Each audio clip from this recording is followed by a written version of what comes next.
അനക്കെടുപ്പത് പൊന്നുണ്ടേ ആയിരപ്പറ മുത്തുണ്ടേ അനക്കെടുപ്പത് പൊന്നുണ്ടേ ആയിരപ്പറ മുത്തുണ്ടേ മാണിക്യക്കല്ല് കൊണ്ടേഴ് നിലയുള്ള കൊട്ടാരമുണ്ടേ മുറ്റത്ത് ചെറിയ രക്തം പെരുക്കാനും.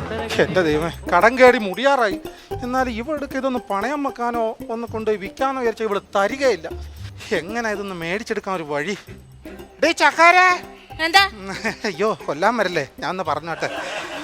ഞാൻ നിന്റെ ആരാ? ചേട്ടനോ? അതെന്താ ചോദ്യമാ? ചേട്ടൻ എന്റെ ജീവനല്ലേ? ജീവനാണോ? ആണല്ല.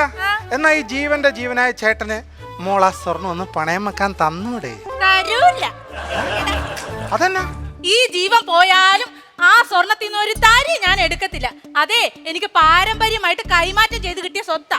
എന്റെ അമ്മുമ്മ എന്റെ അമ്മയ്ക്ക് കൈമാറി, എന്റെ അമ്മ എനിക്ക് കൈമാറി. അത് നീ എനിക്ക് കൈമാറുന്നു, ഞാൻ നേരെ അത് കൊണ്ടുവന്ന് ബാങ്കിലോട്ട് കൈമാറുന്നു. ബാങ്കുകാരപ്പോ എനിക്ക് കുറച്ച് കാശ് ഇങ്ങോട്ട് കൈമാറുന്നു, അത് ഞാൻ കൊണ്ടുവന്ന് കടം തീർക്കുന്നു. അങ്ങനെ ഞാൻ ഫ്രീ ആകുന്നു. അയ്യോ, അതിനാണ് പണയം വെക്കണം എന്ന് പറയണ. അതിന് ഞാൻ തരത്തില്ല. വേലെടുത്ത് കാശുണ്ടാക്കി കടം വീട്ടാൻ നോക്ക്. ചേടാ, എന്തൊരു കഷ്ടമാന്ന് പറയുന്നത്. കടം കയറി മുടിയാറായാലും എവിടെ ഇതൊന്നും തന്ന് സഹായിക്കത്തില്ലെന്ന് പറഞ്ഞാൽ ഇനിയിപ്പോൾ ആകെ ഒരു ആശ്വാസമുള്ളത് ആ സൂസി എടുക്ക പോയി വല്ലതും പറഞ്ഞുകൊണ്ടിരിക്കുക എന്നുള്ളതാണ്. ഞാൻ ഈ സൂസി എടുക്ക പോകുന്ന വിവരം എവൾ അറിയാതിരുന്നാ മതിയായിരുന്നു. എന്താ? ഞാൻ പുറത്തേക്ക് പോവാ കേട്ടോ. ഈശ്വര, സൂസിയുടെ ഭർത്താവ് ഈ സമയം ഇങ്ങോട്ട് വരുന്നത് അങ്ങേരെ അറിയരുതേ. ദേവി ആത്മരാഗമേഘ കന്യാവനിയിൽ സുഖദം കളഗാനം പകരാനണയു ഗന്ധർവ വീണയാകൂ നീ ദേവി.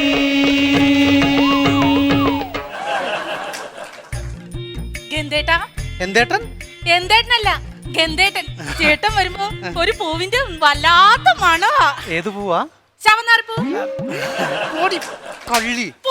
കള്ള. എന്റെ പുതുകത്തിലിടിച്ചു എന്തിനാ? എന്നെ ഇടിച്ചാ ഞാനും ഇടിക്കും. ചേട്ടനൊരു കള്ളനാ, എന്റെ മനസ്സ് കേട്ട കള്ളൻ. അങ്ങനെയാണെങ്കിൽ നീ ഒരു കള്ളിയാ. കഴിഞ്ഞ ദിവസം ഞാൻ ഇവിടെ വന്നിട്ട് വീട്ടിൽ ചെന്നില്ലേ, അപ്പൊ എന്റെ പോക്കറ്റിൽ കിടന്ന ഒരു 1000 രൂപ കാണാനില്ല. നുണ പറയരുത് നീ എന്നോട് കേട്ടാ. എന്റെ ജീവിതത്തിൽ ഞാൻ ഇന്ന് വരെ ഒരു നുണ പോലും പറഞ്ഞിട്ടില്ല. എന്റെ പൊന്നോ, ഇതുപോലൊരു നുണ എന്റെ ജീവിതത്തിൽ ഞാൻ കേട്ടിട്ട് പോലുമില്ല. പിന്നെ നമ്മൾ തമ്മിലുള്ള ഈ ബന്ധം ഉണ്ടല്ലോ, കഴിഞ്ഞ ദിവസം ഞാൻ എന്റെ ഭാര്യയോടൊന്ന് പതിക്കൊന്ന് പറഞ്ഞു. പതിക്കല്ലേ പറഞ്ഞത്, അവള് കേട്ടില്ല. പിന്നെ നിനക്ക് എന്താ വേണ്ടതെന്ന് വെച്ചാൽ എന്നോട് പറഞ്ഞു. എന്ത് വേണമെങ്കിലും ഞാൻ മേടിച്ചു തരാട്ടോ. നിന്റെ ഭർത്താവ് പുറത്തോട്ട് പോയായിരുന്നു? പോയി. ആണല്ലോ അല്ലേ? എടി, ഞാൻ എന്റെ അമ്മേനെയും ഭാര്യനെയും എല്ലാം ഉപേക്ഷിച്ചിട്ടാ നിന്റെ കൂട്ടത്തിൽ ഞാൻ ഇറങ്ങി വന്നത് കേട്ടോ.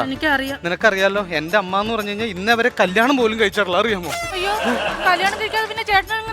ഞാൻ ഉരുളി കമത്തി ഉണ്ടായതല്ലേ. ഒരു കാര്യം ഞാൻ നിന്നോട് പറയാം, നീ സൂക്ഷിക്കണം. പിന്നെ നമ്മൾ ഒരുമിച്ചൊക്കെ താമസിക്കണല്ലോ, നമുക്ക് എന്തായാലും ഒരു കുട്ടി ഉണ്ടാകും. ആ കുട്ടി ഉണ്ടാകുമ്പോ അതിനെന്ത് പേരിടും? അങ്ങനെ ഒരു കുട്ടി ഉണ്ടായി കഴിഞ്ഞാൽ ഞാനൊരു നല്ല പേര് കണ്ടുവച്ചിട്ടുണ്ട്. അയ്യോ, എന്നോട് പറ, കഷ്ടമുണ്ട്. അതായത് പ്രിൻസ്, അണ്ടർവെയർ പ്രിൻസ്. അയ്യേ, അണ്ടർവെയർ അല്ല, അണ്ടർവേൾഡ് പ്രിൻസ്. അതെ, ആരായാലും എന്താ ഇടാതെ പറ്റില്ലല്ലോ പേരെ. അപ്പൊ ഒരു കാര്യം ഞാൻ പറഞ്ഞേക്കാം, രാത്രി 10 മണിക്ക്, ഇന്ന് രാത്രി 10 മണിക്ക് നമ്മൾ രണ്ടുപേരും ഒളിച്ചു കൊടുന്നു. നീ ആ ഗോൾഡും കാര്യങ്ങളൊന്നും എടുക്കാൻ മറന്നു പോകരുത്. അയ്യോ, അത് വേണം, അതും കൊണ്ട് വേണം നമുക്ക് പോകാൻ. അതല്ലേ, ഇന്ന് ഒളിച്ചു കൊടുക്കും നമ്മൾ കേട്ടോ, രാത്രി 10:30. ഓക്കെ? കൊച്ചമ്മ, ഇങ്ങോട്ട് വിളിച്ചത്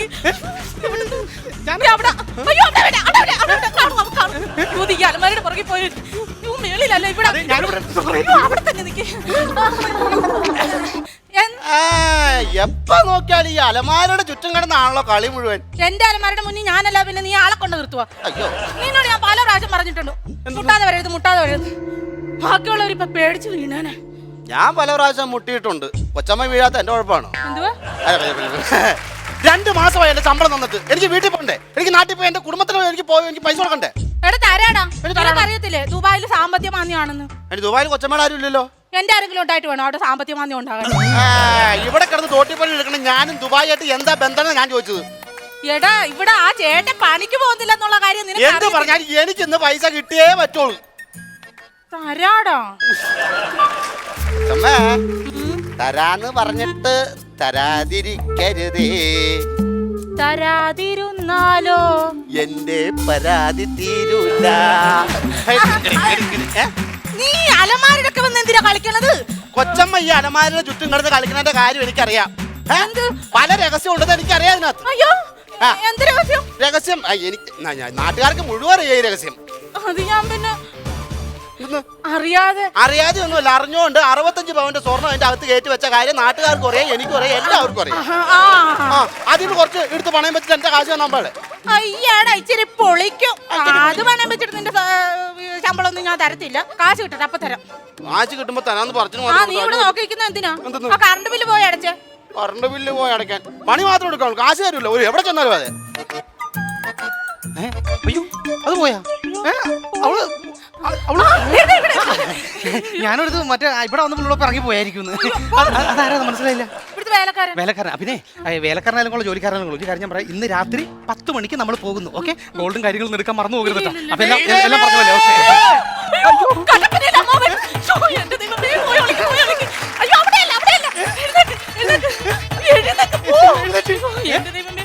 അവിടെ തന്നെ ഒളിക്കി.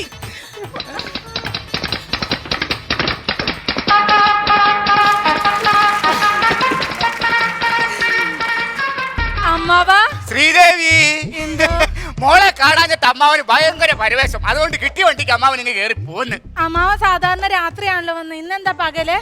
അമ്മാവന് വയസ്സും പ്രായമൊക്കെ ആയില്ലേ.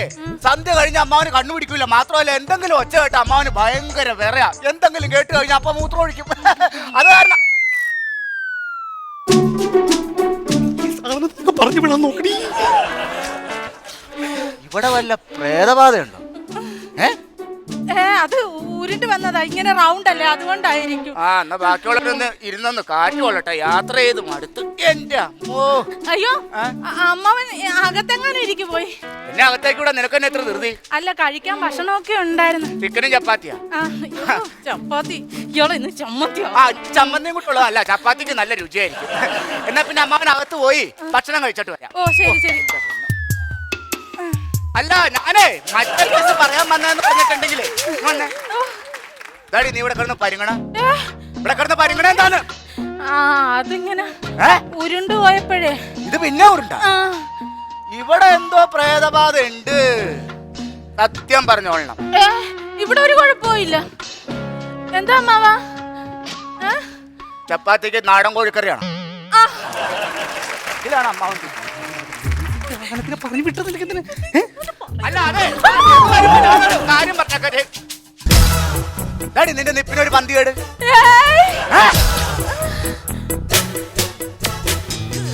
ഞാൻ പറഞ്ഞില്ലേ ഇവിടെ ആരൊക്കെയോ ഉണ്ടെന്ന്. ചാത്തൻ, മറത, യക്ഷി. ഈ വീട് പ്രേത വീടാ, അത് ഉറപ്പാ. ഇല്ലമ്മാവാ. കണ്ണാടി ഒന്ന് നോക്കിയാ. നീ അവിടെ പോയി ഇടി വേണ്ട പറഞ്ഞ ബാക്കിയുള്ള ചുറ്റിക്കാൻ. അങ്ങനെ ഇതാരാ ഇത്? ഇവനാരാണെന്ന്? ഈ നിക്കണവൻ ആരാണെന്ന്? ഇവിടെ ആരുമില്ലല്ലോ. ഇവിടെ ആരും ഇല്ലേ? ഇല്ല. അപ്പൊ ഈ നിക്കണ ചെറുപ്പക്കാരനേതാടി? അതോ, അത് അമ്മാവാ, ഇത് പുതിയ ചൈനയുടെ അലമാരിയാ. ഇതിന്റെ അകത്തെ കണ്ണാടിയെ നോക്കിയാലേ എത്ര കിളവനാണെങ്കിലും നോക്കുമ്പോ സുന്ദര ചെറുപ്പക്കാരനായിട്ട് തോന്നും. ചൈനക്കാരൻ ഓരോരോ കണ്ടുപിടുത്തം. 10-90 വയസ്സനായ ഞാനല്ലേ 10-30 വയസ്സുള്ള ചെറുപ്പക്കാരനായിട്ട് നിക്കണത്. അയ്യോ എന്റെ പൊന്നു ദൈവമേ, ചൈനക്കാരില്ലാതെ നമ്മളൊക്കെ തെണ്ടിപ്പോയനല്ലേ.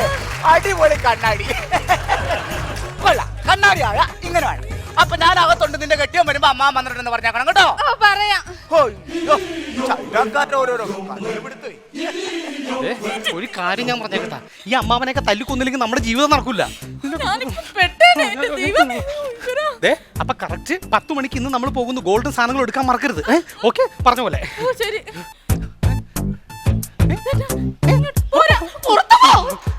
അപ്പൊ പറഞ്ഞ പോലെ. ഇവിടെ താനെന്താ ഇവിടെ? താനെന്താ ഇവിടെ? ഇതെന്റെ വീടല്ലേ? ഞാന് പഞ്ചാര മേടിക്കാൻ വന്ന. പഞ്ചസാര മേടിക്കാൻ. എന്നിട്ട് പഞ്ചസാര എവിടെ? പെട്ടെന്ന് ഇവിടെ വന്നപ്പോ ഷുഗർ കൂടി. ഷുഗർ കൂടുതലുണ്ടെങ്കിൽ പഞ്ചസാര കഴിക്കാതിരിക്കാൻ പാടില്ല. ഉപ്പ് കുഴപ്പമില്ല, ഉപ്പ് ആവശ്യത്തിന് ശ്രദ്ധിച്ചായിരിക്കാം. പക്ഷെ അത് ശ്രദ്ധിച്ചില്ലെന്നുണ്ടെങ്കിൽ പ്രശ്നം വരാൻ സാധ്യത ഉണ്ട് കേട്ടോ. എന്റെ 65 പവനെ എങ്ങനെ ഇതൊന്ന് അയ്യോ അമ്മാവൻ വന്നോ ഇനി കട്ട പുകയായിരിക്കുമല്ലോ ഇവിടെ അച്ചോ, ഈ ചൈനക്കാരുടെ കണ്ണാടിയുടെ പ്രത്യേകത കണ്ടോടാവേ. നേരത്തെ 10-90 വയസ്സുണ്ടായിരുന്ന ഞാൻ ചെറുപ്പക്കാരനായിട്ടാ കണ്ടോണ്ടിരുന്നത്. ഇപ്പതാ പെട്ടെന്ന് കറുത്ത് തടിച്ച് വലിയ യമണ്ട കുറ്റി പോലെ നിൽക്കണ്. ഈ ചൈനക്കാരുടെ കണ്ടുപിടുത്തം നീയാണോ? ആ അന്ന ഇങ്ങോട്ട് വാ. അല്ലെങ്കിൽ ചൈനയുടെ സാധനമൊക്കെ 6 മാസത്തെ ഗ്യാരണ്ടി ഉണ്ട്. എത്ര നേരമായി അറിയാം അമ്മാവൻ വന്നിട്ട്?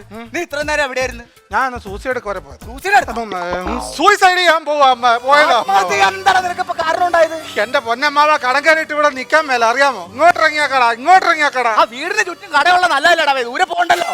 എല്ലായിടത്തും കടയാന്നല്ല പറഞ്ഞത്, ഞാൻ- മൊത്തം കടവാന്ന്. ഇത്ര പേർക്ക് കടം വന്ന് കയറാൻ എന്താ കാരണം? എന്റെ അമ്മാവൻ അറിയാമല്ലോ, ഞാൻ പല ബിസിനസ്സും നടത്തി പൊളിഞ്ഞെന്നുള്ള കാര്യം അമ്മാവൻ അറിയാമല്ലോ. അതെനിക്കറിയാം. ആ അങ്ങനെ അവസാനം ഞാൻ ഈ വീടിന്റെ പ്രമാണം എല്ലാം കൂടെ എടുത്തിട്ട് ഞാൻ പണയം വെച്ചു. ഇപ്പൊ അത് എടുത്തു കൊടുക്കാൻ പറ്റാത്ത അവസ്ഥയിൽ നിൽക്കുക. അത് നിന്റെ പെണ്ണുമ്പോഴോട് പറഞ്ഞാ പോരാ, അവള് സഹായിക്കില്ലേ?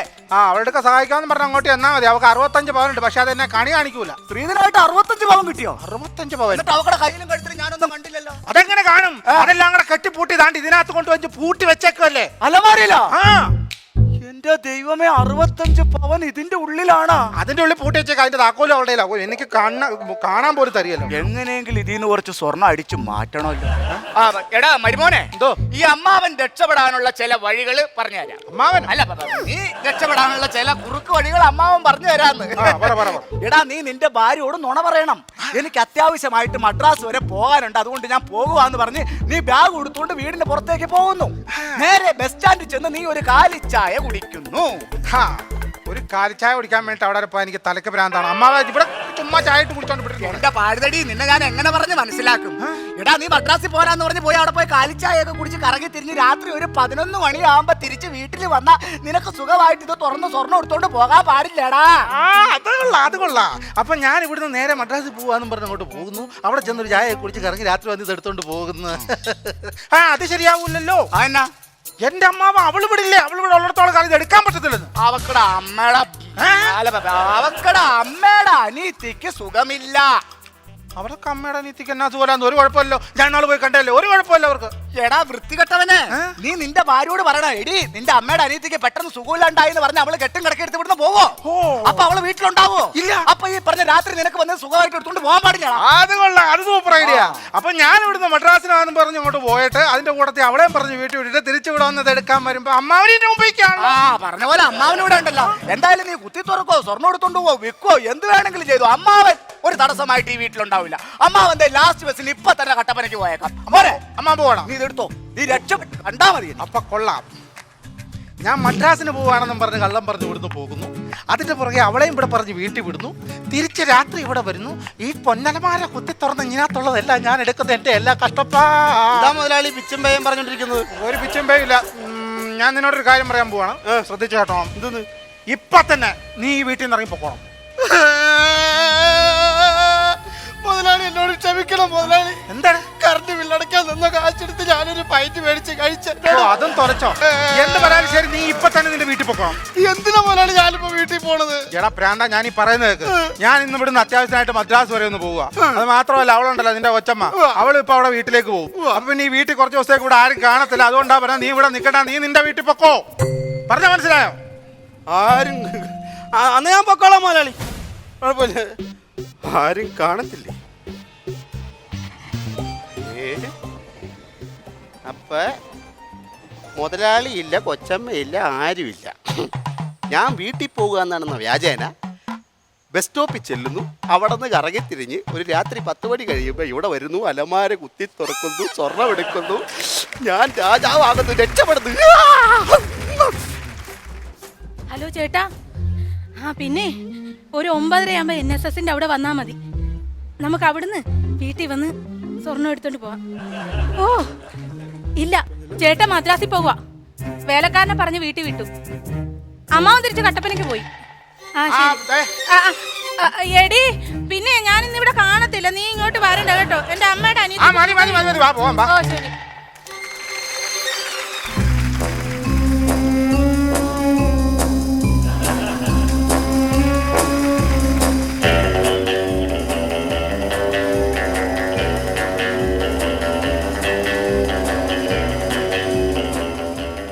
ആരെങ്കിലും ഉണ്ടോ? ഇവിടെ ആരും ഇല്ല, ഉറപ്പാണ്. ഉറപ്പാണല്ലോ? സ്വർണ്ണം ഇവിടെ തന്നെയാണല്ലോ. ഇവിടെ തന്നെ ഉണ്ട്. എന്നാ വാ, പണി തുടങ്ങാം. എടാ, ഒച്ച ഉണ്ടാക്കണ്ട പാടാ. അടുക്കും ചിട്ടുള്ളത് വീട്ടുകാർ. ഇത് എന്ത് ഇരുട്ടടാ ഇവിടെ. ആ, കിട്ടി കിട്ടി. ആ, സാധനം സാധനം എന്തെങ്കിലും അടിച്ച് തീർത്തല്ലോ. അതല്ല, ടൂൾസ് ഇടറാ. ആരോ വണ്ടി. അയ്യോ, കൂരാക്കൂരിട്ടാണല്ലോ, ഒന്നും കാണാൻ പറ്റണല്ലോ. എന്റെ മരുമോൻ ചക്കൻ പോണ വഴിക്ക് എന്റെ പീസ് ഊരിക്കൊണ്ട് പോയ. അല്ലെങ്കിലും 10 പൈസയുടെ വിവരം വെള്ളിയാഴ്ച അവനില്ല. എന്റെ മരുമോൻ എന്ത് മണ്ടരാന്ന് ആലോചിക്കുന്നത്. അവരിപ്പോ ബസ് സ്റ്റാൻഡിൽ കറങ്ങി ചായയൊക്കെ കുടിച്ച് രാത്രി 11 മണിയാകുമ്പോഴത്തേനും വരും. അതിനു മുമ്പ് ഈ കട്ടപ്പനയെല്ലാം അവന് അലമാര തല്ലി പൊളിച്ച് സ്വർണ്ണം എടുത്തോണ്ട് പോയിരിക്കും. പൊന്നെ, നീയല്ലേ പറഞ്ഞു ഇവിടെ ആരുമില്ല. ഇതൊക്കെ ആരടാ ഇതൊക്കെ? അറിയില്ല. ഇതിനൊക്കെ ഒരു പണിയുള്ളു.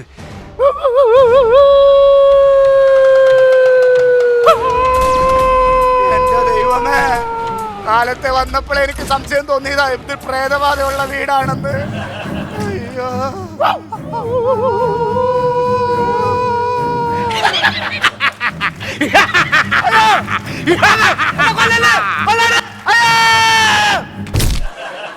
അയ്യോ, ആരാണേലും അവന്റെ പണി തീർന്നിട്ട് പൊളിച്ചോ.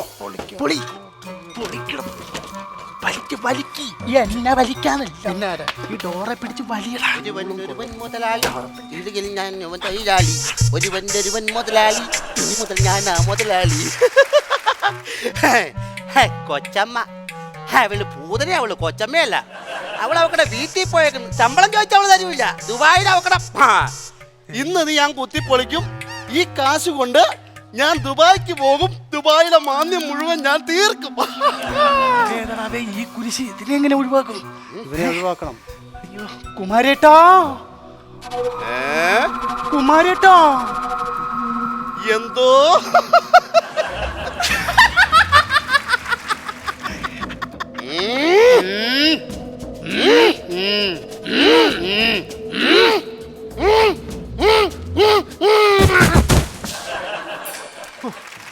എന്റെ പഞ്ഞ അതും വീണെന്ന് തോന്നണേ.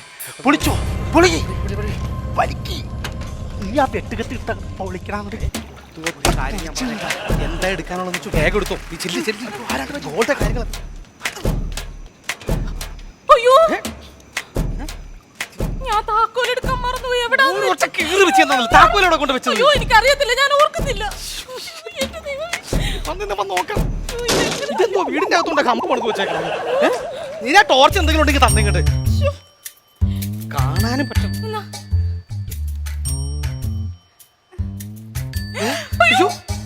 ഇതാരാണത്? കട്ടപ്പനയിലെ അമ്മാവൻ. ഏത്? ഞാൻ ആ കണ്ണട മുമ്പിൽ വന്നപ്പോ നിന്ന് അമ്മാവനാ? അയ്യോ, അതെ. എന്റെ ദൈവമേ. അയ്യോ, വേലക്കാരൻ. അതെ, ഇവിടെ വേറെ ആരാണ്ടൊക്കെ ഉണ്ട് കേട്ടോ.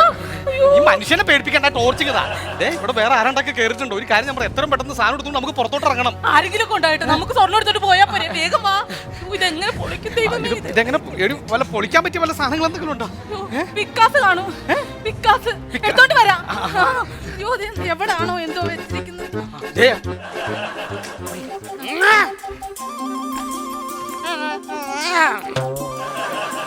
വിട്ട് വിളിക്കാലോ. പൊളിക്ക് വെട്ടി.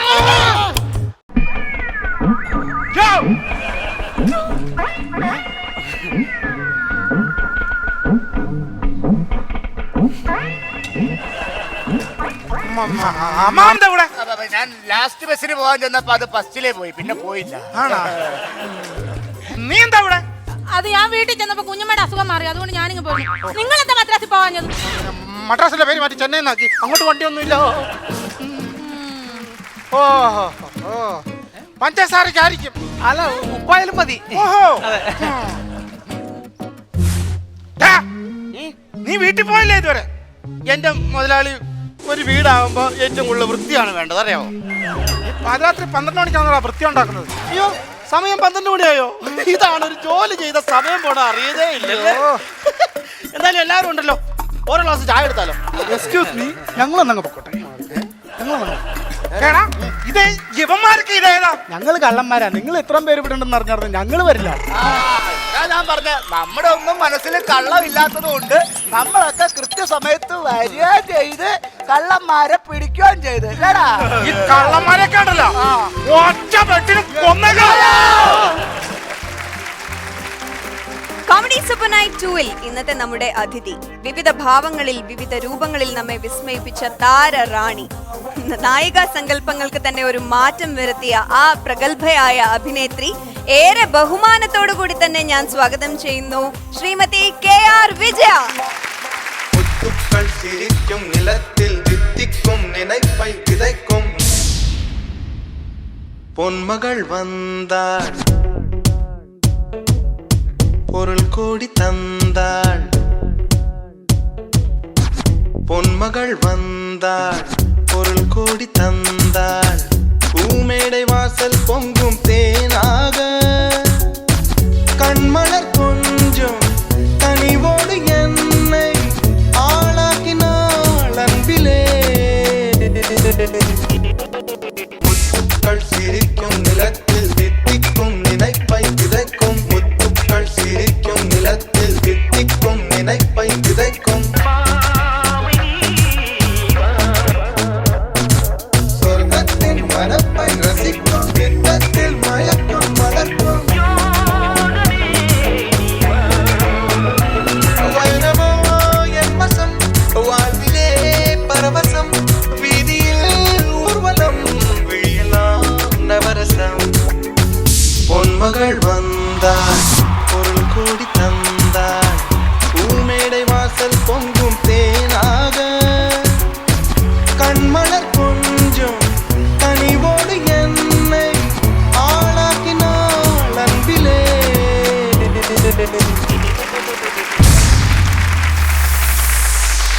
முத்துக்கள் சிரிக்கும் நிலத்தில் தித்திக்கும் நினைப்பை விதைக்கும் முத்துக்கள் சிரிக்கும் நிலத்தில் വിജയമ്മ നമസ്കാരം. ഒരുപാട് സന്തോഷം നേരിട്ട് കാണാൻ സാധിച്ചതിൽ. ടി വിയിലൊക്കെ എത്രയോ ഇങ്ങനെ കണ്ട് നോക്കിയിരുന്നിട്ടുണ്ട്. ഞാൻ ആദ്യമായിട്ട് അമ്മയുടെ സിനിമ കാണുന്നത് ദൂരദർശൻ ചാനലിലാണ്, പണ്ട് ചെറുതായിരിക്കുമ്പോൾ. അന്നേ ഞാൻ പറയും, എൻ്റെ അമ്മ ഭയങ്കര ഒരു വലിയ ആരാധികയാണ് പേഴ്സണലി. അപ്പം അമ്മ പറയും, എന്തൊരു ഐശ്വര്യമല്ലേ കാണാൻ, എന്തൊരു ഭംഗിയാണ്. അമ്മയുടെ എൻട്രിക്ക് തന്നെ ഒരു പാട്ടുണ്ടായിരുന്നു, പൊന്മകൾ വന്താൽ എന്ന് പറഞ്ഞ പാട്ട്. ആ പടത്തിൽ അമ്മ അഭിനയിച്ചിട്ടുണ്ട് പണ്ട്. അതെ, അതിനെ പറ്റിയിട്ട് ഞങ്ങൾക്കൊന്ന് പറഞ്ഞു തരൂ. ആ പടത്തിൽ അഭിനയിച്ചിട്ടുണ്ട്, പക്ഷെ ആ സോങ്ങിൽ ഞാൻ ആ സോങ്ങിൽ എന്തുകൊണ്ട് ഉണ്ടായില്ല? അത് വേറെ ഒരു സീക്വൻസ് ആയിരുന്നു, ഡ്രീം സീക്വൻസ്. അദ്ദേഹത്തിന്റെ ഡ്രീം ആയിരുന്നു, അത് കാരണം. അതിൽ എനിക്കുള്ള സോങ് വേറെയാണ്, ഒരു മുത്താരത്തിൽ 30 മുത്ത് ചേർത്ത് വയ്ത്തിരുന്നേൻ. അത് പടത്തിന്റെ പേര് സ്വർഗം എന്നായിരുന്നു. ഓക്കെ, ശിവാജി ഗണേശൻ സാർ ആയിരുന്നു ഉണ്ടായിരുന്നത്. ഇതുപോലെ തന്നെ ഒരുപാട് മുൻനിര നായകന്മാരുടെ കൂടെ അഭിനയിച്ചിട്ടാണ് അമ്മ നിൽക്കുന്നത്. നമ്മുടെ മലയാളത്തിൽ എടുത്ത് നോക്കുകയാണെങ്കിൽ നസീർ സാർ, സത്യൻ സാർ, മധു സാർ, ജയൻ സാർ, അങ്ങനെ എല്ലാവരുടെയും കൂടെ, തമിഴിലും തെലുഗിലും എല്ലാത്തിലും, അതുപോലെ തന്നെ ഹിന്ദിയിൽ രാജ്കുമാർ സാറിൻ്റെ കൂടെ ആക്ട് ചെയ്തു. ഇപ്പോഴും അമ്മ സജീവമാണ് അഭിനയ രംഗത്ത്. എങ്ങനെ വേർതിരിച്ച് കാണുന്നു അന്നത്തെ ഒരു അഭിനയവും ഇന്നത്തെ ഒരു മാറ്റവും? ഒരുപാട് ജനറേഷൻസ്, ഏകദേശം 500ഓളം പടത്തിൽ അമ്മ അഭിനയിച്ചിട്ടുണ്ട്. അപ്പോൾ ഒരു മാറ്റം എങ്ങനെ നോക്കി കാണുന്നു? മാറ്റം എന്ന് പറഞ്ഞാൽ അന്നത്തെ കാലത്ത് ഡയലോഗ്സ് എല്ലാം നേരത്തെ തരും, റിഹേഴ്സൽ നിറയെ നോക്കും. ഇപ്പോൾ ഒരു പാട്ട് ഷൂട്ട് ചെയ്യുകയാണെങ്കിൽ അതിന് മുമ്പ് കുറേ റിഹേഴ്സലെല്ലാം നോക്കിയിട്ട് പിന്നെ സെറ്റിലേക്ക് വരുള്ളൂ. കർപ്പകം എൻ്റെ ആദ്യത്തെ പടമാണ്. അതിന് തന്നെ വന്ന് അഭിനയിക്കാൻ തുടങ്ങിയത് അത് 15-16 വയസ്സുണ്ടാവും. ആ പടത്തിലെ ഒരു കുട്ടി എനിക്ക്, ഞാൻ വളർക്കുന്ന മകളായിട്ട് ചേട്ടൻ്റെ കുട്ടിയായിട്ട് പഠി. അപ്പോൾ ആ കുട്ടി എൻ്റെ അടുത്ത് വളരെ അഫെക്ഷനായിട്ട് നിൽക്കണം. അതിനുവേണ്ടി ആ കുട്ടി ദിവസം രാവിലെ എൻ്റെ അടുത്ത് കൊണ്ടു വിടും. അപ്പം ഞങ്ങൾ പുറത്ത് പോകുമ്പോഴും സിനിമയ്ക്ക് പോകുമ്പോഴും റിഹേഴ്സൽ നോക്കുമ്പോഴും എവിടെ പോയാലും ആ കൊച്ചെൻ്റെ കൂടെ ഉണ്ടാവും. അങ്ങനെ അറ്റാച്ച്മെന്റ് ഉണ്ട്. എന്നിട്ട് പടം റിലീസായതിനു ശേഷം ഞങ്ങൾ തിയേറ്ററിൽ, അന്ന് ആ കുട്ടി ഞാനുണ്ട്, എൻ്റെ ആദ്യത്തെ പടമല്ലേ, അപ്പോൾ വളരെ ആശയോടുകൂടി പോയിരുന്നു അവിടെ. അപ്പോൾ ഇരുന്നിട്ട് ആ ഒരു പശു വന്ന് കുത്തുന്ന ഒരു സീനാണ്, ഞാൻ മരിച്ചു പോകും. അതിൽ ആ കുട്ടി അമ്മ എന്ന് പറഞ്ഞ ഒറ്റ നിലവിളി തിയേറ്ററിൽ ഇരുന്നിട്ട്. ആ റിഹേഴ്സൽ തന്നെ ആ കുട്ടിക്ക് കോച്ചിങ് കൊടുത്തത് അത്ര വളരെ ഒരു അറ്റാച്ച്മെന്റ് ഉണ്ടായി. അത് ലൈഫിലും കണ്ടിന്യൂഡ് ആയില്ലേ? ഓക്കെ, ആദ്യമായിട്ട് അഭിനയിക്കാൻ ഒരു ചാൻസ് വന്നത് എങ്ങനെയാണ്?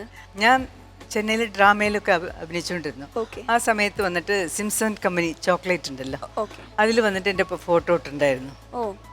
ഡബയുടെ മുകളിൽ. ഓ അപ്പോൾ അത് കണ്ടിട്ട് അപ്പോൾ ഡയറക്ടർ വിളിച്ചു, KS ഗോപാലകൃഷ്ണൻ എന്ന് പറഞ്ഞ ഡയറക്ടർ, ഇതുമാതിരി ഒരു നായിക വേണം എന്ന്. പിന്നെ അവിടെ പോയപ്പോൾ ഡയലോഗെല്ലാം നിന്ന് പറയാൻ പറഞ്ഞു. ഡയലോഗെല്ലാം സംസാരിച്ചു. അത് കഴിഞ്ഞുകൊണ്ട് തന്നെ നെക്സ്റ്റ് ഈ പിക്ചറിൽ നീയാണ് ഹീറോയിൻ എന്ന് പറഞ്ഞു. അങ്ങനെ ചാൻസ് കിട്ടാൻ. ആ കർപ്പകം പടത്തിൽ കർപ്പകം എന്നുള്ള റോളാണ്. അതിൽ ജമിനി ഗണേശനായിരുന്നു എൻ്റെ കൂടെ. പിന്നെ സാവിത്രിയമ്മ ഉണ്ടായിരുന്നു. പിന്നെ SV രംഗറാവ്, MR രാധ, മുത്തുരാമൻ, ഷീല, അങ്ങനെ ഒരുപാട് താരങ്ങളുണ്ടായിരുന്നു.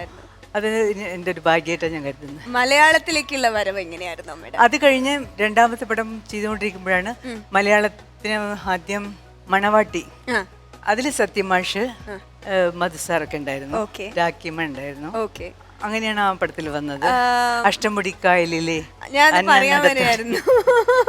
അതിവിടെ കൊല്ലത്താണ് ഷൂട്ട് ചെയ്തത്. അത് ശരി. ഓക്കെ, മലയാളത്തിൽ ബ്രേക്ക് നൽകിയ സിനിമ ഏതാണ് അമ്മയ്ക്ക്? ബ്രേക്ക് ശകുന്തള എന്ന് പറയും. ശകുന്തള, അതെ. അതിലെ കഥാപാത്രത്തിനെ പറ്റിയിട്ട് ഞങ്ങൾക്കൊന്ന് പറഞ്ഞുതരാം. ശകുന്തള കഥാപാത്രം, ശകുന്തള ലോകത്തിൽ എല്ലാവർക്കും ക്യാരക്ടർ കഥാപാത്രമാണ്. അതെ. അവർ വന്ന് ചെയ്യാൻ പറഞ്ഞു. അപ്പോൾ ഞാൻ പറഞ്ഞു എനിക്കറിയില്ലല്ലോ കഥ എന്ന് പറഞ്ഞു. അല്ല, MS സുബ്ബലക്ഷ്മി അമ്മ ചെയ്ത ക്യാരക്ടറാണത്, അത് നിങ്ങൾക്ക് നന്നായിരിക്കും എന്നൊക്കെ പറഞ്ഞു. ഞാനും ഇങ്ങനെ ശരിയെന്നും പറഞ്ഞിട്ട് ഒരു കളിക്കുട്ടിയുടെ മാതിരി ഇങ്ങനെ നിൽക്കും. അമ്മയ്ക്ക് അന്നൊരു 17 വയസ്സല്ലോ. അപ്പൊ ഒരു ഇങ്ങനെ ഇങ്ങനെ നോക്കുമ്പോ ഞാൻ കുറച്ചുകൂടെ അധികം നോക്കും. എന്നുവെച്ചാൽ പ്രായം അതല്ല. അങ്ങനെ ഒരു തമാശയായിട്ടാണ് ആ പടം ചെയ്ത് തീർത്തത്. അങ്ങനെ ഒരു സീരിയസ് ആയിട്ട് തോന്നിയില്ല എനിക്ക്.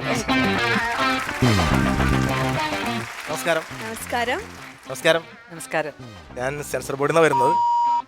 സെൻസർ ബോർഡിൽ ഉദ്യോഗസ്ഥനാണ്. ധാരാളം സിനിമ കണ്ടിട്ടുണ്ട്. പിന്നെ ഈ പ്രോഗ്രാം ഞാൻ സ്ഥിരമായിട്ട് കാണുന്നുണ്ട്. ഇവിടെ വരാനും മാത്രമല്ല രചനയും ഈ ഗ്രൂപ്പ് എല്ലാവരും നന്നായിട്ട് അവതരിപ്പിക്കുന്നുണ്ട്. All the best. ഒരുപാട് സിനിമാ താരങ്ങളൊക്കെ വരുന്നുണ്ട്. മാഡം ഇവിടെ വരുന്നത് അറിഞ്ഞിട്ട് ഞാൻ നേരത്തെ പരിചയപ്പെടാൻ വേണ്ടി വന്നതാണ്. സംസാരിച്ചോളൂ. സെൻസർ ബോർഡിൽ നിന്നാണ്. ഈ അടുത്താണ് ജോലിക്ക് പ്രവേശിച്ചത്. പിന്നെ മാഡത്തിന്റെ ധാരാളം സിനിമകൾ കണ്ടിട്ടുണ്ട്. പക്ഷേ ഒന്നും സെൻസർ ചെയ്യാൻ എനിക്ക് ഭാഗ്യം ഉണ്ടായിട്ടില്ല. അപ്പൊ നേരിട്ട് കാണാൻ കഴിഞ്ഞാൽ വളരെയധികം സന്തോഷം.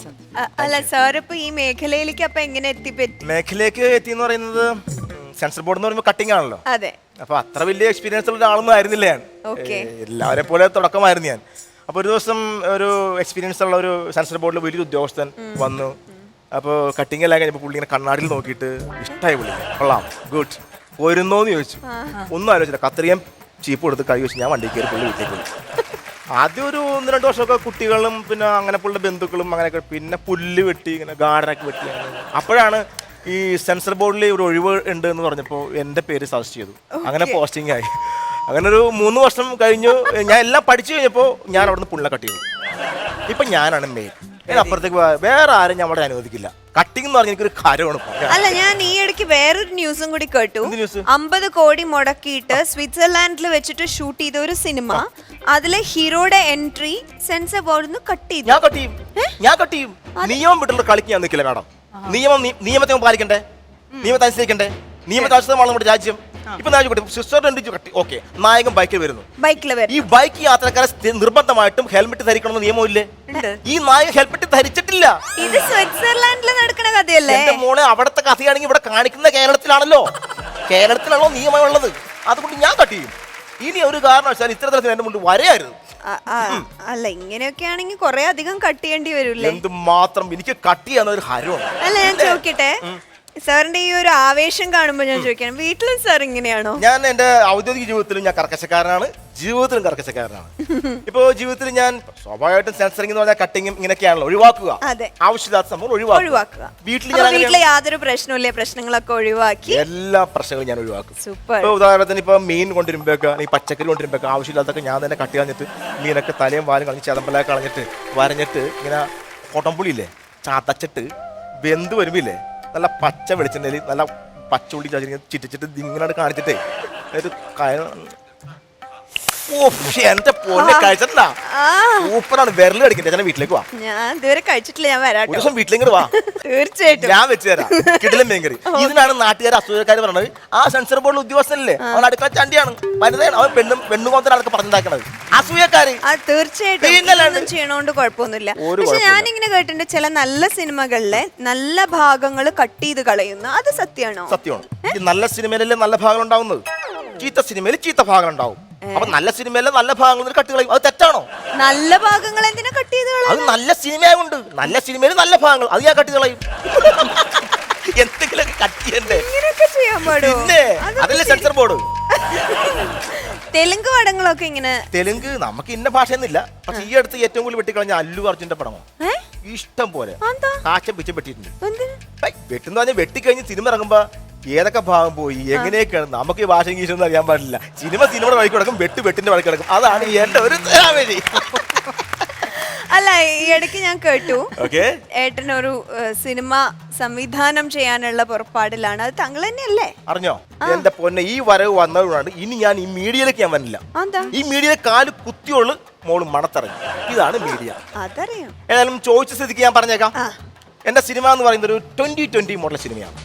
എല്ലാരും ഉണ്ട്. മലയാള സിനിമയിലെ എല്ലാ സൂപ്പർ താരങ്ങൾ മുതൽ ഇപ്പോൾ ഇറങ്ങിയിട്ടുള്ള എല്ലാ നടീനടന്മാരും വെച്ചിട്ടുള്ള ഒരു കിടില സിനിമ എന്റെ മനസ്സിലുള്ളത്. അപ്പൊ അതിന് ഒരുപാട് കാശ് ചെലവാവൂലോ? കാശ് ചെലവൊന്നുമില്ല. ഞാൻ വെട്ടിക്കളഞ്ഞ ഭാഗങ്ങളില്ലേ അതിങ്ങനെ തൂത്തുവാരി എടുത്തിട്ട് അതങ്ങോട്ട് തൊക്കെ പറ്റും കിടില സിനിമ 20 പോലത്തെ ഒരു കിടില സിനിമ. അതാണ് മനസ്സിലുള്ളത്. ഞാൻ വന്നു പറഞ്ഞല്ല, ഇപ്പോ മാഡം ഇപ്പൊ സിനിമയിൽ ഇത്രയും വർഷമായിട്ട് നിൽക്കുന്നു. ഒരുപക്ഷെ നാളെ ഒരു സിനിമ സംവിധാനം ചെയ്യാനോ നിർമ്മിക്കാനോ അങ്ങനെ മനസ്സിൽ ഉദ്ദേശം ഉണ്ടെങ്കിൽ ഇപ്പൊ തന്നെ അതിന്റെ ബിസിനസ് നമുക്ക് ഉറപ്പിക്കാം. തനാള് തന്നു കഴിഞ്ഞാൽ അന്ന് സിനിമ കഴിയുമ്പോൾ അത് വെട്ടിക്കളഞ്ഞു ഇത് വെട്ടിക്കളഞ്ഞു അങ്ങനെ വെട്ടിക്കളഞ്ഞു പരാതിയായിട്ട് വരേണ്ട ആവശ്യമില്ലല്ലോ. തനാള് തന്നു കഴിഞ്ഞാൽ നമുക്ക് ഇവിടെ വെച്ച് തന്നെ കച്ചവടം ഉറപ്പിക്കാം. ഇല്ല, ഞാൻ അങ്ങനെ ഒരു പരീക്ഷണത്തിനില്ല. പരീക്ഷണം വേണ്ട, പാരിതോഷികമായിട്ട് വന്നാൽ മതി. അല്ല, ഇത് കൈക്കൂലിയാണോ താങ്കൾ ഉദ്ദേശിക്കണേ? കൈക്കൂലി അല്ല, പാരിതോഷികം. അത്രേ ഉള്ളൂ. പാരിതോഷികമൊക്കെ വാങ്ങിക്കണത് കൊള്ളാം. ഇപ്പൊ ഇവിടുന്ന് പേരുദോഷം കേൾക്കാതെ പോകുന്നത് നല്ലതായിരിക്കും. മനസ്സിലായില്ല? അല്ല, ഇവിടെ ക്യാമറ ഒക്കെ ഉള്ളതാണേ. അപ്പൊ നമ്മള് സാർ ഈ പറഞ്ഞതൊക്കെ നമ്മൾ ഇവിടെ റെക്കോർഡ് ചെയ്തിട്ടുണ്ട്. അപ്പൊ അത് വേണമെങ്കിൽ നമുക്ക് ജനങ്ങളിലേക്ക് ഞാൻ ആ അർത്ഥത്തിൽ പറഞ്ഞല്ല. ഇനി അങ്ങനെയാണെങ്കിൽ തന്നെ എന്റെ മനസ്സിലാകണം, ഞാൻ ഇവിടെ പറഞ്ഞിട്ടില്ല, എല്ലാം മാറ്റി കളഞ്ഞേക്കും. അല്ല, ഇവിടെയും ഈ കട്ടിങ് സംഭവങ്ങളൊക്കെ ഉണ്ടല്ലോ. ഇവിടെയും കട്ടിങ് ഉണ്ട്. ഇവിടെ ജീവൻ ജോണി. ജീവൻ സാറേ നമസ്കാരം. ജീവനാണ് മെയിൻ. ജീവന്റെ അടുത്ത് പിന്നെ മിഥിലാജിന്റെ അടുത്ത് പറയാം. സാറുണ്ട്, ഞാൻ അങ്ങ് കാര്യം പറഞ്ഞിട്ടുമില്ല, ഞാൻ വന്നിട്ടുമില്ല, ഞാൻ ഇങ്ങനൊരു ആളേ ഇവിടെ ഇല്ല. നന്ദി, നമസ്കാരം, താങ്ക് യു. ഓക്കെ, അപ്പൊ കാണാം. കാണണ്ട. അമ്മയുടെ അടുത്തേക്ക് തിരിച്ചു വരാണ്. അമ്മ ഹാസ്യ പ്രാധാന്യമായിട്ടുള്ള എന്തെങ്കിലും ക്യാരക്ടേഴ്സ് ചെയ്തിട്ടുണ്ട്? ഏതിലാണ്? തമിഴില് വായാടി എന്ന് പറഞ്ഞൊരു പടം. ഓ, അതില് വായാടിയായിട്ട് ചെയ്യാൻ പറഞ്ഞപ്പോ ഞാൻ പറഞ്ഞു ഡയറക്ടറോട്, അയ്യോ ആ ക്യാരക്ടർ ഞാനായിട്ട് യാതൊരു ബന്ധമില്ലല്ലോ. ഇത് ഞാൻ നേരത്തെ പറഞ്ഞ പോലെയാണ്, അങ്ങനെയൊന്നും സങ്കല്പിക്കാനേ പറ്റില്ല. പക്ഷെ ഒരു വീട്ടിൽ പണിക്കാരത്തിയായിട്ട് പോയി ചേരും. അപ്പൊ അവിടെ മുതലാളി എന്നെ എന്തെങ്കിലും തെറ്റിയതിലും നിങ്ങൾ ചെയ്യുന്നത് തെറ്റാണെന്ന് പറയും. വീട് വിട്ട് പോ, നിങ്ങൾ പറയേണ്ട ആവശ്യം, ഞാൻ പോകുന്നുണ്ട്. ഉടനെ ബാഗ് എടുത്ത് കഷ്ടത്തിൽ വെച്ച് ഇറങ്ങിപ്പോകും. അങ്ങനെ ഓരോരോ സ്ഥലത്തും പോയിട്ട് അവസാനം വരുമ്പോ അവള് ചെയ്യുന്നത് കറക്റ്റാണ്. ഹലോ, എവിടെയായിരുന്നു? നമസ്തേ. എന്തിനാപ്പത്? ഞാൻ ഇപ്രാവശ്യത്തെ സ്കൂൾ യുവജനോത്സവത്തിൽ പങ്കെടുക്കുന്നുണ്ട്. സ്റ്റേറ്റ് കലോത്സവത്തില്. അങ്ങനെയെങ്കിലും നീ സ്കൂളിൽ പോണ്ടല്ലോ, അതാണ് എന്റെ സമാധാനം. അയ്യോ, സ്ഥിരം ക്ലീഷേ ഡയലോഗ് ഇങ്ങനെ അടിക്കാതെ. അമ്മ എന്നൊന്ന് അനുഗ്രഹിച്ചേ പ്ലീസ്. നന്നായി വരണം. ഇങ്ങനെ വേണം കുട്ടികളായാലും. ശരി, നന്നായി വരണം. അല്ല, എന്തൊക്കെ ഐറ്റത്തിലാ പങ്കെടുക്കണം? കലോത്സവത്തിൽ പങ്കെടുക്കണോന്നല്ലേ പറഞ്ഞു? കലോത്സവത്തിൽ പങ്കെടുക്കണം. ഏത് ഐറ്റത്തിലാ പങ്കെടുക്കാൻ പോണോ? ഒരുപാട് ഐറ്റത്തിൽ പങ്കെടുക്കുമല്ലോ. അതിന് മുമ്പ് പങ്കെടുത്തിട്ടുണ്ടോ? പങ്കെടുക്കുന്നുണ്ട്. പിന്നെ ഒരുപാട് ഐറ്റത്തിന് പങ്കെടുത്തു. ഏത് എന്തിനാ പ്രൈസ് കിട്ടിക്കണ്? പ്രൈസ് കിട്ടിയിട്ടില്ല, പക്ഷെ എന്തായാലും അത് ഒരുപാട് ഐറ്റത്തിൽ മത്സരിച്ചിട്ടുണ്ട്. ചില ഭാഗ്യക്കേട് കാരണം പ്രൈസ് കിട്ടി. ഭാഗ്യക്കേട് കൊണ്ടൊന്നാവില്ല, മര്യാദക്ക് ചെയ്തിട്ടുണ്ടാവില്ല, ഉഴപ്പിണ്ടാവും അവിടെ. അല്ലെന്ന് ഭാഗ്യക്കേട് കൊണ്ടാണ്. സംഭവം ഞാൻ പറഞ്ഞുതരാം. അതായത് ഞങ്ങള് കോൽക്കളി ടീം ഉണ്ടായിരുന്നു സ്കൂളിലെ. കോൽക്കളി ടീമിൽ സ്റ്റേജിന്റെ പിന്നിൽ ചെന്നിട്ട് എല്ലാരും കോലൊക്കെ മേടിച്ചിട്ട് ഒരു കയറിൽ കെട്ടിയിട്ടു. ഞങ്ങൾ മെല്ലെ ചായ കുടിക്കാൻ പോയി. തിരിച്ചു വന്നപ്പോ ചതിച്ചു. ആര് ചതിച്ചു? പാചകക്കാരൻ ചതിച്ചു. ഏത് പാചകക്കാരൻ? ആ സ്കൂളിൽ പാചകം ചെയ്യുന്ന ഒരു പാചകക്കാരൻ ഉണ്ടായിരുന്നു. പുള്ളിക്ക് കത്തികം കൊടുന്ന് വറകാണെന്ന് കരുതിയിട്ട് അടുപ്പിൽ കൊണ്ടുപോയിട്ട് പാചകം ചെയ്തു. അങ്ങനെ ഞങ്ങൾ സ്റ്റേജിൽ കയറാൻ പറ്റില്ല, ബസ് കിട്ടില്ല. പായക്കാടുകാരനാണ്. ഏതായിട്ടാ കളിക്കാൻ പോണേ ഇപ്രാവശ്യം? എന്താ ചെയ്യാൻ പോണേ കലോത്സവത്തിൽ? ഒരുപാട് ഐറ്റം ഉണ്ട്, ഞാൻ പറഞ്ഞല്ലോ. പക്ഷെ ഇപ്രാവശ്യം വെറൈറ്റി ആയിട്ട് നാടോടി നൃത്തം. നാടോടി നൃത്തം അതെങ്ങനെ അറിയോ? പഠിച്ചിട്ടുണ്ടോ? പഠിച്ചിട്ടൊന്നുമില്ല. ഇപ്പൊ അമ്മ പഠിച്ചിട്ടുണ്ടോ? ഡാൻസ് പഠിച്ചിട്ടുണ്ടോ? ഇല്ല. അവരുടെ സിനിമയിലൊക്കെ ഒരുപാട് ഡാൻസ് കളിച്ചിട്ടുണ്ടല്ലോ. അതൊക്കെ നമ്മുടെ കയ്യിൽ നിന്നിട്ടാണ്. പഠിക്കുന്നതാണേ. പഠിക്കേണ്ട ആവശ്യമില്ല. ശരി, എന്നാ നമുക്ക് കാണണല്ലേ എങ്ങനെ കളിക്കണേന്ന് കാണണല്ലോ. മ്യൂസിക് കിട്ടുന്ന ഞാൻ ഒരു പാട്ട് ഇട്ട് കൊടുക്കും. നാടോടി നൃത്തത്തിന്റെ ഒരു പാട്ട്. കുട്ടി എന്താ കളിക്കണ നോക്കട്ടെ.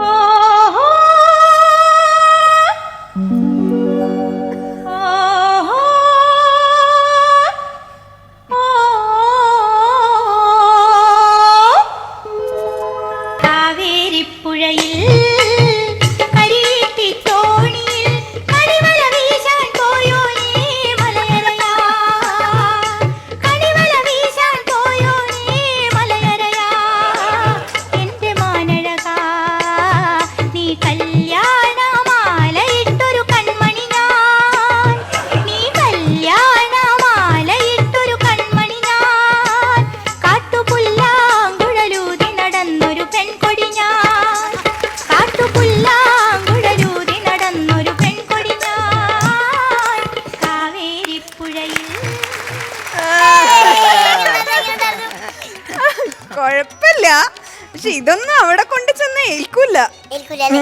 വേണമെങ്കിൽ കുറച്ച് മിമിക്രി പറഞ്ഞുതരാം. പിന്നെ അറിയോന്നോ, ഞാൻ സ്റ്റേറ്റ് ലെവൽ ഫെസ്റ്റ് അല്ലേ 1998 മിമിക്രി. അല്ല, 14 പേര്, 14 ജില്ലയിൽ നിന്ന് 18 പേരുണ്ടായിരുന്നു. 4 പേര് അപ്പീൽ കൊടുത്ത് വന്നതാ. വേണമെങ്കിൽ പറഞ്ഞുതരാം. ശരി, ചാക്യാർ കൂത്തൊന്ന് കേട്ടിട്ടുണ്ടോ കുട്ടി? പിന്നെ ചാക്യാർ കൂത്ത് കേട്ടിട്ടുണ്ട്. എന്തത്? ഒരു ചാക്യാർ നടത്തുന്ന കൂത്ത്. ചാക്യാർ കൂത്ത് എന്ന് പറഞ്ഞാൽ അമ്പലത്തിലൊക്കെ ചെയ്യണ ഒരു കലയാണ്. ആ കല തന്നെ നമ്മൾ ആക്ഷേപഹാസ്യം എന്നാ പറയാ. അതിനെ മിമിക്രിയിലേക്ക് കൊണ്ടുവന്ന എങ്ങനെ ഉണ്ടാവും. ഇതെനിക്ക് എന്റെ മാഷ് പഠിപ്പിച്ചു തന്നതാണ്, കലാഭവൻ നൗഷാദ് മാഷ്. അപ്പൊ മാഷിന് അനുഗ്രഹം വേണമെങ്കിൽ നൗഷാദ് മാഷ് വിളിച്ചു നോക്കിയൊന്നും വേണ്ട, വേണമെങ്കിൽ പറഞ്ഞാൽ മതി നേരിട്ട്. ശരി, അപ്പൊ വേണമെങ്കിൽ കേട്ട് പഠിച്ചോളൂ. ഇങ്ങനെ പറയൂ. യുദ്ധഭൂമിങ്കൽ ഷീട്ട് കളിച്ചോണ്ടിരിക്കാനുള്ള സമയത്തിങ്കൽ യുധിഷ്ഠിരൻ പറയാ, എടോ ഭീമസേന, ആ ക്ലാവറാസങ്ങട് തല്ലതാന്ന് പറഞ്ഞിട്ടുള്ള സമയത്തിങ്കൽ വാസുദേവ ക്ഷയ, അങ്ങനെ ക്ഷയം പിടിച്ചായിട്ടുള്ള നമ്മുടെ വാസുദേവൻ ഇങ്ങനെ ഒരു ഹീറോ ഹോണ്ട ബൈക്കുമ്പോട്ട് റണ്ടണ്ടം വരുന്നായിട്ടുള്ള സമയത്തിങ്കൽ അങ്ങോട്ട് നോക്കുക. ആരാ വരണേ? വില്ലൻ ശുംഭൻ ദുര്യോധനൻ. പണ്ടാറൻ ടൺ ടൺ ടൺ ടൺ ടൺ. സിനിമാ നടന്മാരുടെ ശബ്ദം ഞാൻ ചെയ്യില്ല, എനിക്കറിയില്ല. എന്നെ ഈ സിനിമാ നടന്മാരുടെ ശബ്ദം പഠിപ്പിക്കുന്ന ഒരു ചേട്ടനുണ്ട്, തുഷാർ. എവിടെയുണ്ട് തുഷാർ? ചേട്ടനെ ഞാൻ വിളിച്ചോണ്ട്. ഇവിടെ ഉണ്ടോ? ആ, പിന്നെ ഞാൻ വിളിച്ചോണ്ടേ. അത് ശരി, എല്ലാം വൻ സെറ്റപ്പോട് കൂടിയിട്ടാണ് ആള് വന്നേക്കണേ. ഓക്കേ, നമസ്കാരം തുഷാർ. ഈ കുട്ടി പറയുന്നതൊക്കെ ശരിയാണോ? അതെ, ശരിയാണ്. അതെ, താങ്കൾ അപ്പോ ഇവനെ പഠിപ്പിക്കുന്നുണ്ട്. അതെ, പഠിപ്പിക്കുന്നുണ്ട്. അപ്പൊ നമുക്ക് വേണ്ടിട്ട് എന്താ ചെയ്യണേ പ്ലീസ്? പ്രേം നസീറിന്റെ ശബ്ദം ഞാൻ ചെയ്യാണ്. ഓക്കെ. ശബരിക്ക് എൻ്റെ മകളെ ഇഷ്ടമാണെന്ന് എനിക്കറിയാം. ശബരിക്കറിയാമോ, എൻ്റെ മകൾക്ക് സംസാരിക്കാനുള്ള കഴിവ് ഈശ്വരൻ കൊടുത്തില്ല. ശബരിയുടെ അച്ഛനും അമ്മയ്ക്കും എൻ്റെ മകളെ സ്വീകരിക്കുവാൻ കഴിയുമെങ്കിൽ അതിലും വലിയ ഭാഗ്യമുണ്ടെന്ന് ഞാൻ വിശ്വസിക്കുന്നില്ല. സംസാരിക്കാൻ കഴിയാത്ത ഒരു കുട്ടിയുടെ അച്ഛൻ്റെ വേദന എത്രത്തോളം ഉണ്ടെന്ന് ശബരിക്ക് മനസ്സിലാകുമെന്ന് വിചാരിക്കുന്നു. ഒരു രാജകുമാരിയെപ്പോലെ ഞാൻ നിന്നെ വളർത്തിയില്ലേ, എന്നിട്ടും ഞാൻ വരുന്നവരെ ഒന്ന് കാത്തിരിക്കാൻ പോലും നിനക്ക് സാധിച്ചില്ലല്ലോ. നീ അങ്ങനെ ആവണം. അടുത്തത് ദുൽഖറിന്റെ. ആക്ച്വലി ഞാൻ ഈ അവാർഡ് ഒരിക്കലും പ്രതീക്ഷിച്ചല്ല. ഞാൻ എൻ്റെ സിനിമയും കണ്ടാണ്, സത്യമരയിലും അതുപോലെ തന്നെ എന്ന് നിന്റെ മൈതി, വാപ്പിച്ചി, Prithvi, Jayasurya. He's an amazing actor, പറയാതിരിക്കാൻ വയ്യ. അതുപോലെ തന്നെ എനിക്ക് തോന്നുന്നു കഴിഞ്ഞ 2-3 years ആയിട്ട് ജൂറി നന്നായിട്ട് യങ്സ്റ്റേഴ്സിനെ എൻകറേജ് ചെയ്യുന്നുണ്ട്. വീട്ടിലെല്ലാവരും ആകെ എക്സൈറ്റഡ് ആണ്. വാപ്പിച്ചി വിളിച്ചിരുന്നു. He's so excited. Thank you. Super, അടിപൊളി. ഇനി ലാലു അലക്സിന്റെ. ഓക്കേ. സാറേ, ഓർക്കുന്നുണ്ടോ നിങ്ങൾ വർഷങ്ങൾക്ക് മുമ്പ് കോളേജ് പഠിക്കൽ വെച്ച് പ്രിൻസിപ്പാൾ അച്ഛനെ മുദ്രാവാക്യം വിളിച്ച ഒരു ഗുസ്തിക്കാരൻ കൊച്ചനെ? അവനെക്കുറിച്ചുള്ള വാർത്തകളും മറ്റും വന്നപ്പോൾ നിങ്ങൾ എന്നോട് പറഞ്ഞു, എടാ തുമ്മി ആ കൊച്ചൻ കൊള്ളാവല്ലോ, അവനെയും വിളിച്ചോണ്ട് ചരക്കുന്നില്ല നമ്മുടെ യോഗസ്ഥലത്തേക്ക് വായെന്ന്. എന്നെ വിശ്വസിച്ചെന്നവൻ എൻ്റെ കൂടെ വന്നു. 2 കൈയും നീട്ടി സ്വീകരിച്ചുകൊണ്ട് നിങ്ങൾ എനിക്കൊരു വാക്ക് തന്നു, എത്താവുന്ന ഉയരങ്ങളിൽ നിന്നെ ഞാൻ എത്തിക്കുമെന്ന്. എന്നിട്ട് എൻ്റെ കൊച്ചനെ നിങ്ങൾ നിറഞ്ഞ മനസ്സോടെയാണ് നിങ്ങളെ ഞാൻ ഇപ്പോഴും കോരസാറെന്ന് വിളിക്കുന്നത്. എൻ്റെ കൊച്ചൻ എന്തെങ്കിലും സംഭവിച്ചാൽ ഞാൻ ആ പേര് മാറ്റി വിളിക്കും. പാർട്ടിയും അതൊന്നും എനിക്ക് പ്രശ്നമല്ല. സൂപ്പർ, അടിപൊളി അടിപൊളി. അപ്പൊ ഞങ്ങള് പോവാ. അപ്പൊ മറക്കണ്ട, അനുഗ്രഹിക്കണം. ഓക്കെ, ശരി. സമ്മാനം വാങ്ങിച്ചിട്ട് വരണം കേട്ടോ. ആ പിന്നെ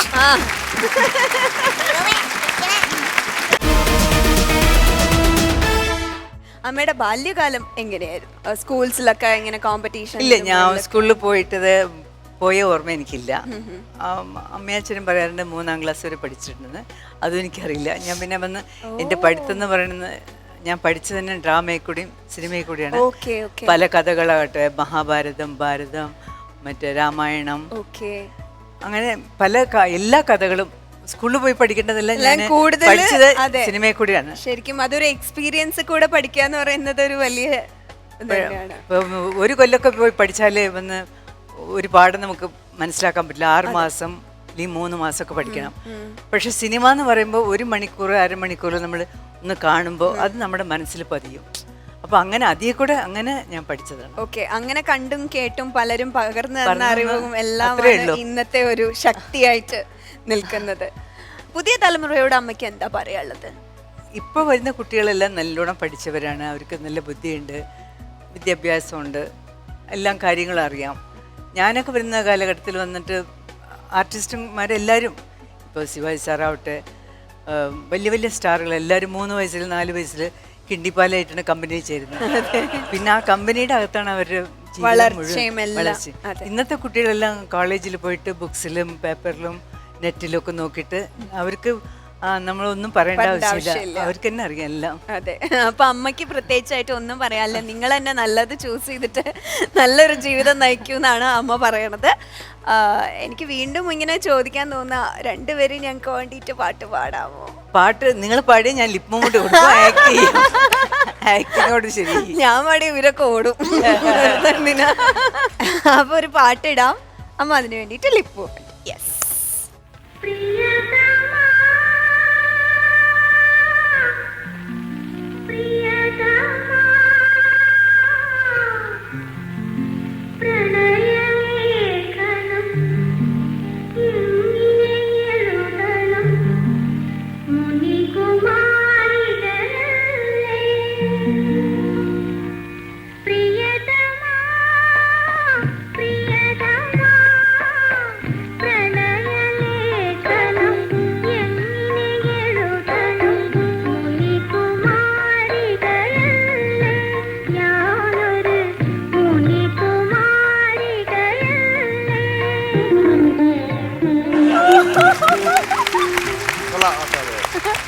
അപ്പൊ ഈ മുനുകുമാരിക ആയാലും ശാന്തകുമാരി ആണേലും പ്രേമലേഖനം എഴുതി അതൊരു വെള്ള പേപ്പറും പേന എടുത്ത് വെക്കണം.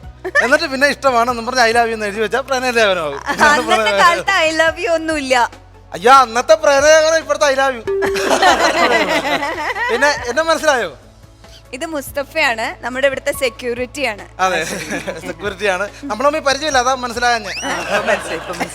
അപ്പോഴേ ഞാൻ ഒരു സമ്മാനമായിട്ട് വന്നതാണ്, ചെറിയൊരു സമ്മാനം. ഇത് നമ്മുടെ കോമഡി സൂപ്പർ നൈറ്റിലൂടെ പരക്കാട് ജ്വൽസ് അമ്മയ്ക്ക് വേണ്ടിയിട്ട് നൽകുന്ന സ്നേഹ സമ്മാനം, തങ്കത്തിൽ പൊതിഞ്ഞൊരു ആനക്കുട്ടി. നല്ല കാലം, ശരിക്കുള്ള ആനയെ തന്നില്ലല്ലോ.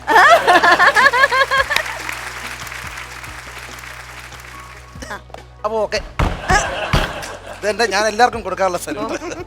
മൂപ്പര് മിലിറ്ററിയിലായിരുന്നു എന്നാണ് മൂപ്പരുടെ ഭാഷ്യം. അങ്ങനെയാണ് കള്ളത്തരമൊന്നുമല്ല, സത്യമാണ്. ഞാൻ മിലിറ്ററിയിലായിരുന്നു, എന്റെ ഉമ്മച്ചാണ് മിലിറ്ററിയിലായിരുന്നു. അപ്പൊ അമ്മ, ഒരുപാട് സന്തോഷം ഞങ്ങളുടെ ഈ വേദിയിലേക്ക് വന്നതിൽ, ഈ വേദി ധന്യമാക്കി തന്നതിൽ. അമ്മയ്ക്ക് എന്താണ് പ്രേക്ഷകരോടായിട്ട് പറയാനുള്ളത്? എനിക്കും വളരെ സന്തോഷമുണ്ട് ഫ്ലവർ TV ഷോയിൽ വന്ന് പങ്കെടുക്കാൻ പറ്റിയതിൽ. എന്താ വെച്ചാൽ എവിടെയെങ്കിലും വരാമെന്ന് പറഞ്ഞിട്ട് ചിലപ്പോൾ വരാൻ പറ്റാതെ പോയി പോകും. എന്താ വെച്ചാൽ ഷൂട്ടിലായി പോവും, ചിലപ്പോൾ അവിടെ നിന്ന് വരാൻ പറ്റില്ല. അതുകൊണ്ട് പേടിച്ചിട്ടാണ് ഞാൻ അധികം വരാത്തത് തന്നെ, വേറെ ഒന്നും കൊണ്ടല്ല. പങ്കെടുക്കാൻ പാടില്ല എന്നല്ല, പങ്കെടുക്കണമെന്ന് ആഗ്രഹമുണ്ട്. പക്ഷേ കുറേ അങ്ങോട്ടും ഇങ്ങോട്ടും ഓടണ്ടേ, ഇത് പറ്റില്ല, അത് കാരണമാണ്, വേറെ ഒന്നുമല്ല.